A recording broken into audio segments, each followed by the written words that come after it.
and I did all storyboard. Actually, I did. I can show you if you want. That would be well. I mean, you don't have to if it's going to be difficult, but that'd be awesome. Yeah, that's amazing that you drew all the storyboards. Oh, perfect. I can show you. Yeah, it's I'd very love to easy. see it. Yeah. I'll take a look at this.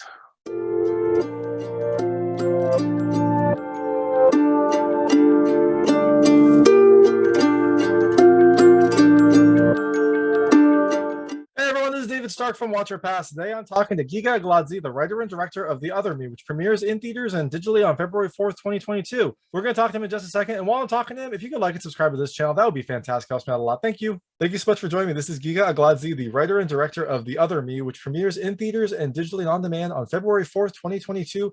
It is a trippy kind of psychological love story, romance, drama, thriller. It's kind of has all of that come in together. The big draw is it's executive produced by David Lynch, so it has a lot of Lynchian aspects to it, but then it also has, I think, your unique take on this story. So thank you so much for joining me. Thank you so much for having me. Yeah. Of course. And so I always want to ask, if you, for writers, you know, you wrote this story, what inspired this? Like what from your life or what from what you've seen inspired this story? Because it's interesting, it's very kind of out there, but you know, it has a lot of very kind of, I want to say Lynchian aspects, but I don't want to limit what you did, because I imagine David Lynch helped, but not, you know, it was your story and your core. So I guess what inspired this story? First of all, I would say that this is not the kind of Lynchian style movie. Mm-hmm. Are you agree with me or not? I don't know, but no, I agree. Yeah, I agree. This is I was actually expecting to be a little weirder, and it didn't like go full David Lynch. So, yeah.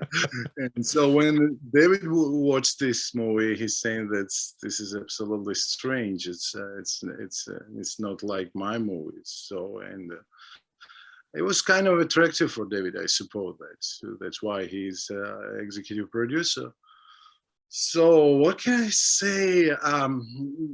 The idea is everything, as usual. An idea is everything, and I wrote this script. It was 10 or even more years ago, you know. And when artists have some creating process, and when you are going to write something or shoot something, or you always see your, let's say, how should I explain, yourself, you know, and it was the same situation with me. When I wrote this script, I saw myself, and it was the main character. So, but at the same time, I watched the movie Across the Universe, because I'm big fan of the Beatles. Mm-hmm. So I don't know which I love more, my country mother or Beatles. So, but you know, so it was, you know, I watched this movie. It is the first movie of Jim Sturgess. And I continued to create my script, to write my script, and I share myself with the Jim. You know, I knew that Jim, it should be the main character. I knew in this time, we didn't know each other, but I believe that Jim will play this role, and so dreams came true. So, you know. And I always wanted to have transgender. So it's difficult to talk about this movie, because this is not just a regular movie. Just as you're saying, this what it is. This is psychological. Yes, this is the psychological movie. This is some drama. Yes, this is drama. I should say this is mystery drama, psychological mystery drama. Mm-hmm. So. And I always wanted to have transgender. It was difficult to find the person kind of this, and it was Jim asked me about that too, and I said I want to have real transgender, but it was very difficult to find this kind of person. And finally, I remember when I called Jim and I said that, Jim, I said, Jim, it is very difficult. I wanted to have this kind of person in our movie, but unfortunately I could not find. And he's saying that, give me one day and I'll get back to you and I'll offer you some person. And he offered me Andreja Pejic. So, and yeah, she's amazing. She's not an artist, actually. She's not a professional, but she did everything just perfect in this movie. Yeah, it was not easy for her to, you know. Yeah. So okay, that is awesome. I love the fact that like you saw a movie, you kind of envisioned that actor in your script that you've been working on, or the thing that was in your head, and then you like went out and convinced him, because that is, I'm pretty sure that's not how it normally happens in indie filmmaking. You're like, that would be a perfect person. Oh, they're busy. Now let me see who else is available. That is fantastic. But I did not have kind of these choices, you know. I badly found this version, but this, I suppose that it is, and I'm pretty sure that Andrea was exactly who I wanted and who this movie needs, and so, and I'm happy that to have this kind of stuff there. Jim, Andrea, and all staff who worked with me. So and also, like I guess maybe spoilers, because I guess, I mean, that was a big reveal for me. I guess maybe if you know Andrea, but doesn't sound like she's a very well-known actress. I didn't actually realize that she was transgender, which is that's amazing. That like that vision, you know, was fulfilled in the movie with an actor who is trans. That is or an actress who's trans. That's awesome. I had no idea. I mean, I thought that reveal was, you know, interestingly done, because it didn't seem like there was an emotional buildup, but I didn't realize that was Andrea's character until that. I think there was like one scene where they opened the door and there's this young boy whose eyes like looked like he looked so similar to Andrea, and I think you had a quick transition that was like, okay, there is the connection, but it didn't feel like, you know, I think in some movies that would be like a central, you know, giant emotional reveal, and your movie was handled very kind of fluidly, almost like, well, yeah, this is just how it is. Like she was always a girl, and then she transitioned at some point. We don't really need to know the process, and now this is who she is. This is the main thing what you are talking about right now. So because I believe that we are not, so it was, we are not alone. So what I wanted to say, so it was the one moment when one actress came up, we had the production process, and one actress came up and she asked me something. She wanted to find out more than, because the script was very difficult, you know. Because no one, if you noticed, no one has the name in this movie, no one. So, and on the paper it was the more difficult, way difficult than to understand. So, and one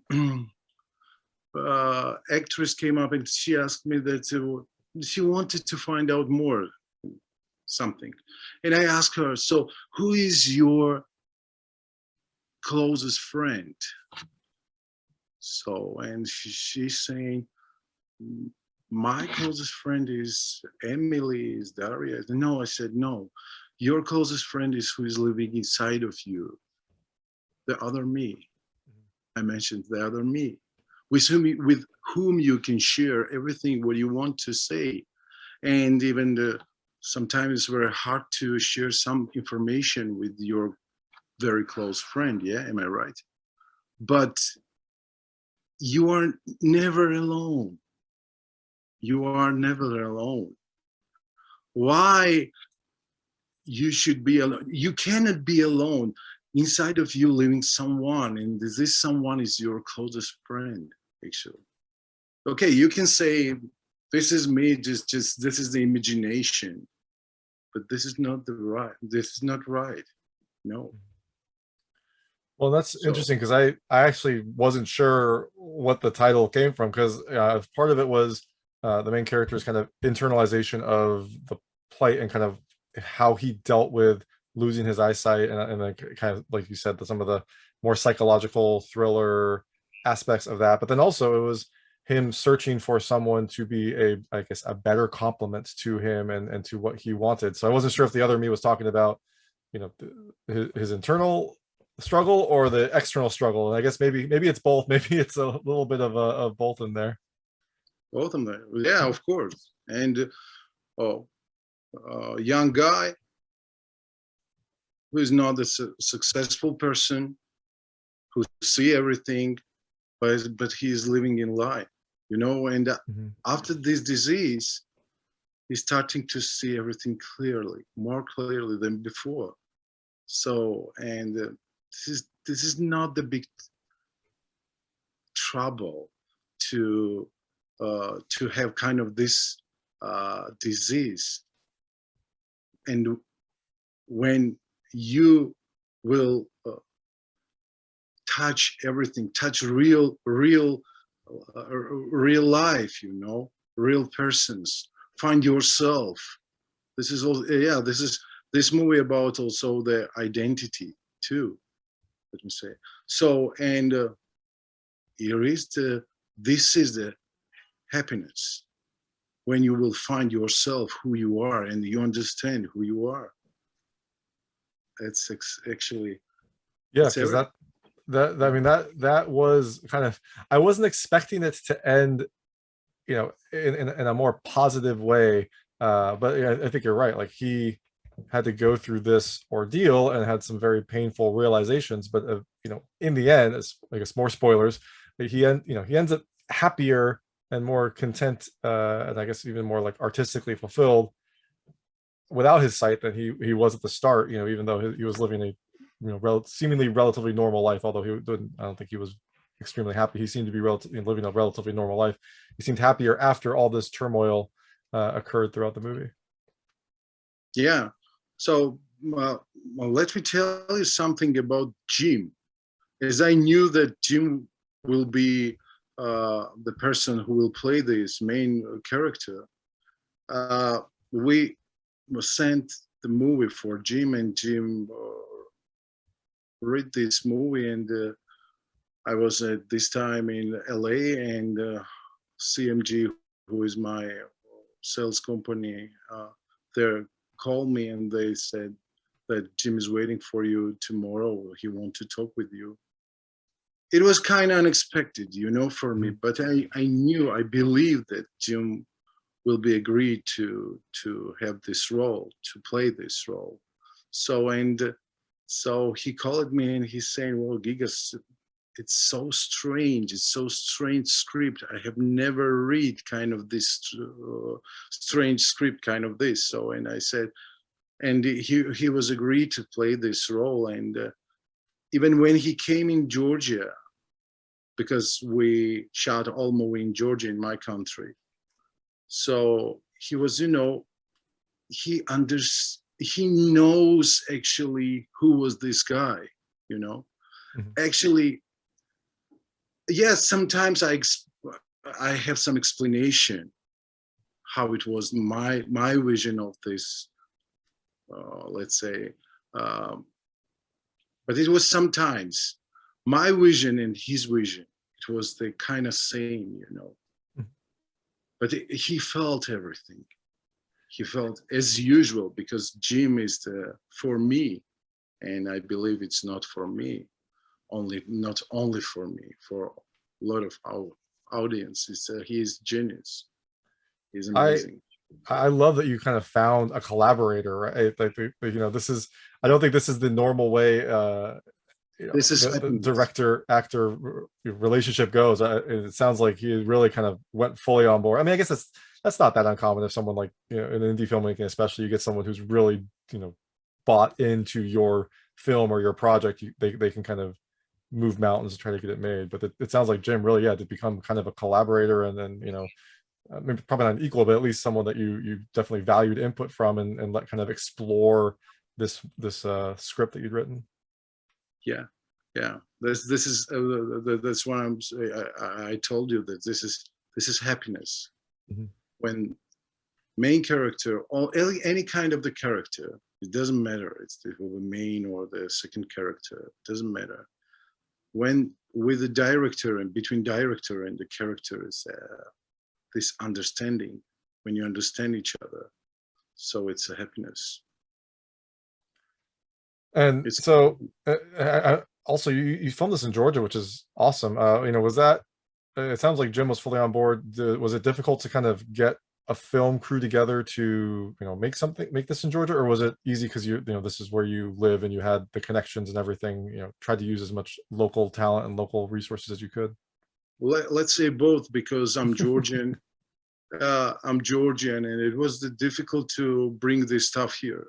I'm talking about the actors, but otherwise everything, it's production. It's a Georgian production worked here in Georgia, and our population is almost 3 million. Millions, since it's so we know each other very well, and I had the experience to work with them, and so it was easy. Yeah, part of was good for me that I wanted to shoot this movie in Georgia. I wanted to show people our, let's say, culture, my city, Tbilisi, when I was born and I grew up here.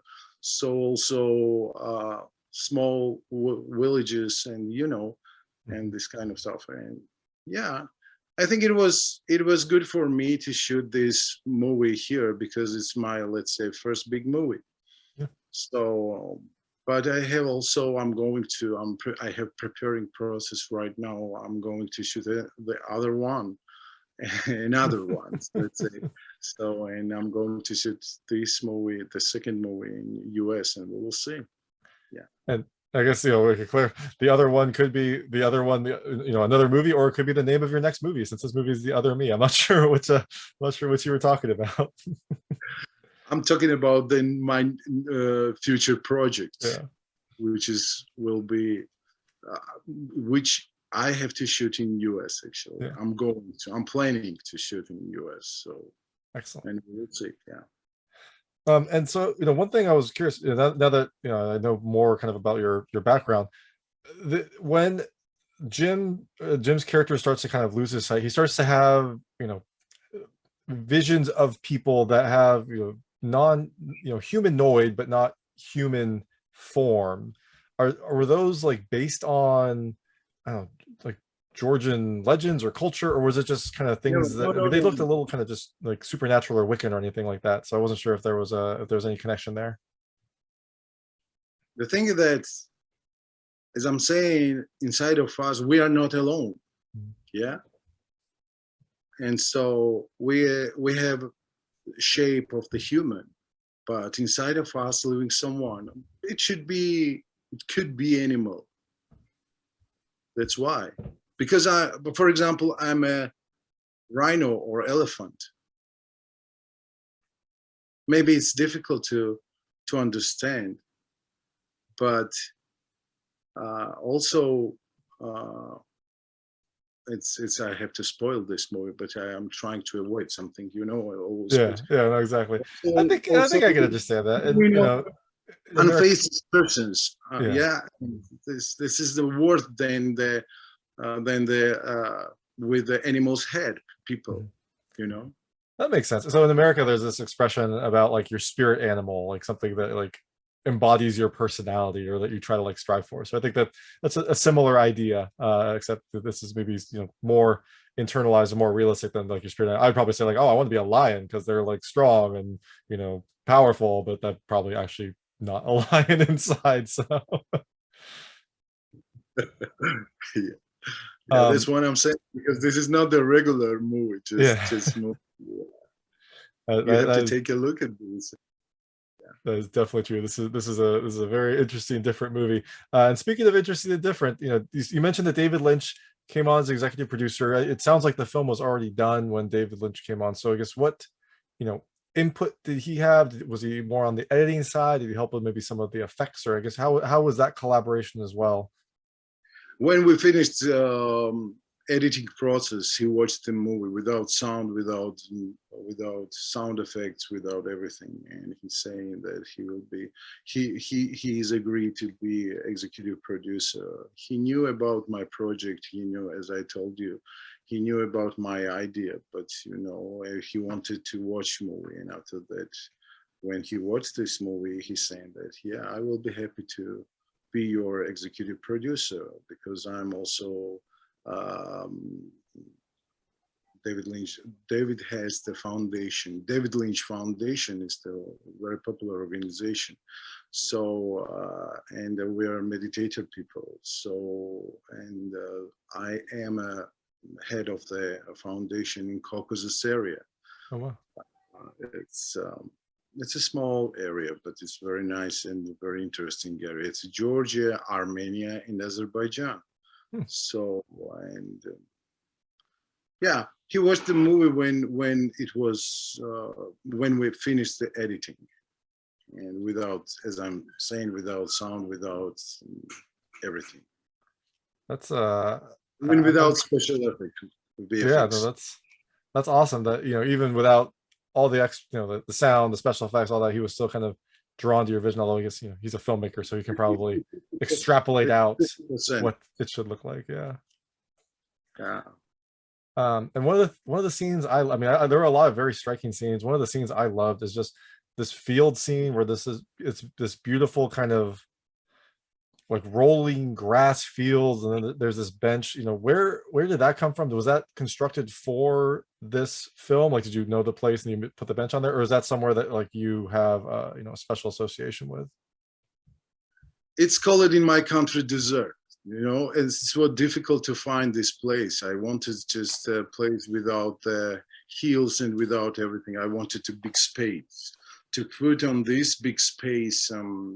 What I put there. Mm-hmm. I don't want to spoil everything. I don't want to say everything about this movie. So, and around this movie, but it was the desert, and it was very difficult to shoot in the desert because. We had snake catcher people because there are a lot of snakes, you know. Mm-hmm. So, and it was very difficult, but we did it. So, and I think it's amazing picture, and it's very beautiful. Yeah, no, it is a very beautiful place. I was kind of like blown away when it was shown on screen. So I think that was the right call. I'm glad that you took precautions. So I know we have limited time. I want to switch. I call it the lightning round. It's just lightweight questions about the film. I want to see how your personal experiences relate to things that happen in the film. You can feel free not to answer any of them. I will not be offended. You can pass on any of them, but I try to keep them very answerable. The first question is, do you have any sort of, I want to say artistic talent, but you're a director and a writer, so that is definitely art. Do you have any sort of like painting or drawing or some sort of, you know, visual art that you create? Because there's a lot of that in this film, so I just was curious about that. Yeah, as usual, I always doing some before the storyboard, and I did all storyboard. Actually, I did. I can show you if you want. That would be well, I mean, you don't have to if it's going to be difficult, but that'd be awesome. Yeah, that's amazing that you drew all the storyboards. Oh, perfect. I can show you. Yeah, it's very I'd love to easy. see it. Yeah. I'll take a look at this. This is the book, which is the other me storyboard. Oh, wow. And look at this. Wait a moment. Yeah. All storyboard. Yeah. Everything. All frames. I did all frames. That is remarkable. Like the shading is beautiful. Like that is art on its own. That's amazing. I'm doing always. I mean, when I'm going to shoot something, I'm always doing the storyboard. My vision on paper, on the paper. And that's kind of perfect because then you can I imagine it's difficult for a lot of directors and especially writers to explain like what they wrote and what was in their head to someone else. But yeah, you've got it right there. You just show them like this is this something like this. That's that's awesome. Look, so I showed you this one. This is black and white, yeah? Mhm. This is black and white. As you see, this is black and white frames there, yeah? So it's a book. So, and this is the other me project. And this is here, I'm doing the new one, which is the color. I don't know, can you see this or not? I'm working right now about it. This is the my future project. You know, I decide to do this to have color version. No, I love that too. I was not saying anything because I didn't want the camera to like pull me into focus. I wanted to have your picture, your paintings up there. So that's why I wasn't saying anything. That is remarkable. Like that is art on its own. That's really impressive. Take a look at it, please. Yeah. Yeah, I love it. That's amazing. My decision to do the new storyboards to have the color version. So, and I'm doing it, and I'm almost done with that. It also makes me think that your next project might be brighter and happier than the bulk of this movie was. But well, I guess we'll see. Maybe not. Next question. Maybe. We will see. Yeah, we'll see. Next question. Have you ever fallen asleep on a bus or a train, and where did you end up when you woke up, if you had? Bus or train? Yeah, like your character falls asleep on a bus and then ends up somewhere. So has that ever happened to you? You asking me? Yes, you. Yeah, of course. A couple of times, yeah. Did you end up anywhere interesting, or was it just more of an inconvenience? Like, oh well, now I'm like 2 miles away from, or I guess 4 kilometers away from my house. As I remember, it was uncomfortable for me. Mm-hmm. If you're asking me, yeah, it was uncomfortable for me. But it's yeah. If I'm going to sleep and if I'm very exhausted or tired, so it doesn't matter. So I just need to rest, and so yeah, I had the situation as kind of this, yeah. Jim's character in the film says that he's uncomfortable with people watching him eat. Is that something that you also share? It's me, yeah. I wrote this script. I had always the same problem. I had this kind of problem, and I believe that I'm not alone.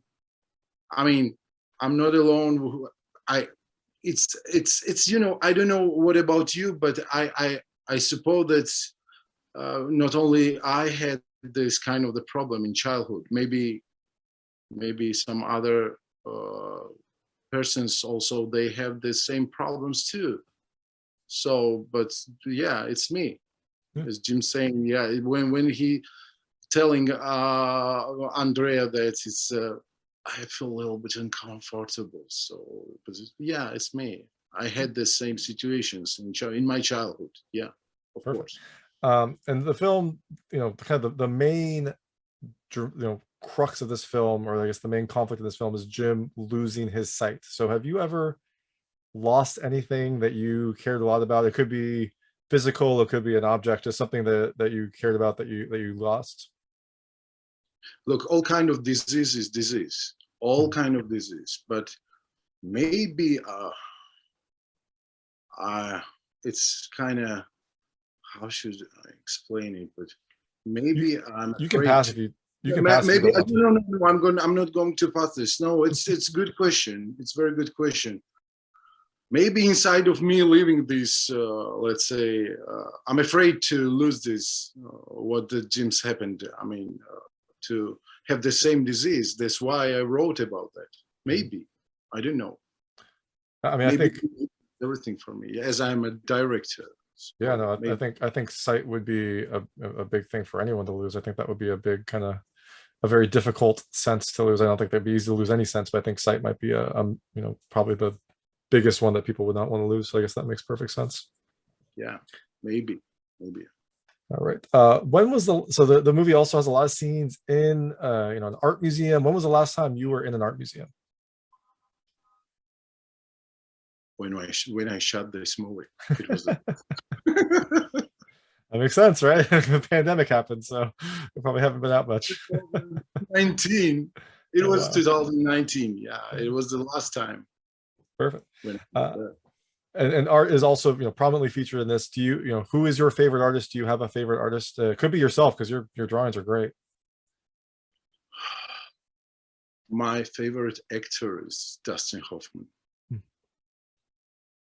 Yeah, Do you have a favorite? difficult to say. I have a couple of them, but Dustin Hoffman is my favorite. But do you have a favorite, like, painter or sculptor, or I guess